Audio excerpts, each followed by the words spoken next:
For decades, Chinese tanks were dismissed as copies. But quietly, generation by generation, China was learning. This is the story of how China forged its armored power, one tank at a time. The Type 58 was China's first step into armored warfare. China's tank journey began in 1958 with the Type 58. This tank was China's first domestically produced main battle tank, built directly from the Soviet T-34-85 design. The Type 58 symbolized birth, not brilliance.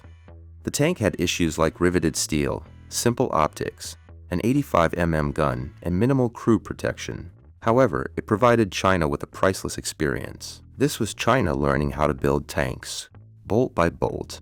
The Type 62 was the light tank for Asia's terrain. In 1963, China realized something critical. Heavy Soviet-style tanks didn't work well in mountains, jungles, and rice fields.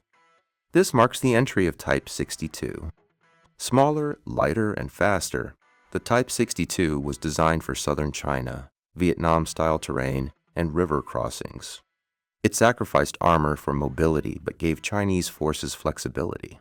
This wasn't about brute force. It was about fighting where tanks weren't supposed to fight. The WZ-122, which entered in the late 1960s. The WZ-122 was China's first attempt at a true next-generation tank. On paper, it was ambitious about advanced fire control concepts and improved gun stabilization. In reality, China's technology wasn't ready. The project suffered from mechanical unreliability, overcomplex systems, and production difficulties. The WZ-122 never entered mass service, but it taught China what not to do.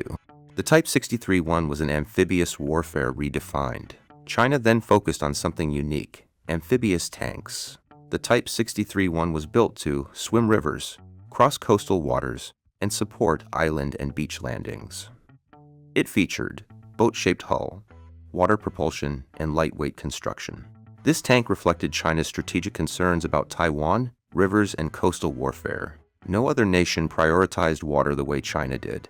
The WZ-1224 came into action in the early 1970s.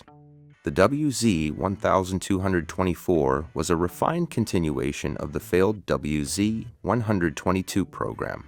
China stripped back complexity and focused on improved turret design, better crew ergonomics, and incremental firepower gains.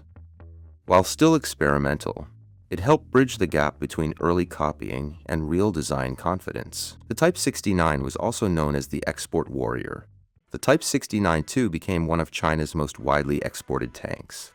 It introduced laser rangefinders, improved ammunition, and better night fighting capability. This tank fought in real wars across the Middle East, South Asia, and Africa. Combat exposed weaknesses, but also proved China could build tanks for the global market. Battlefields became China's test labs. The Type 85-1 came in the 1980s and marked a philosophical shift. China began moving away from Soviet clones and toward welded turrets, modular components, and Western-inspired layouts. Though limited in deployment, it introduced modern design thinking. This tank didn't shout power, it whispered potential. The Type 59 entered the market between the 1980s and 1990s. Instead of scrapping old tanks, China modernized them. The Type 59-2A upgraded earlier fleets with new guns and enhanced fire control, improved protection. It was cost-effective, practical, and strategic. China learned that evolution doesn't always require replacement. The Type 59D entered the market in the late 1990s. The Type 59D represents the ultimate evolution of China's earliest tanks. It added explosive reactive armor (ERA), modern fire control systems, and thermal imaging upgrades. What began as a T-34 copy in the 1950s now looked like a 21st century combat vehicle. Steel continues to evolve. So does warfare.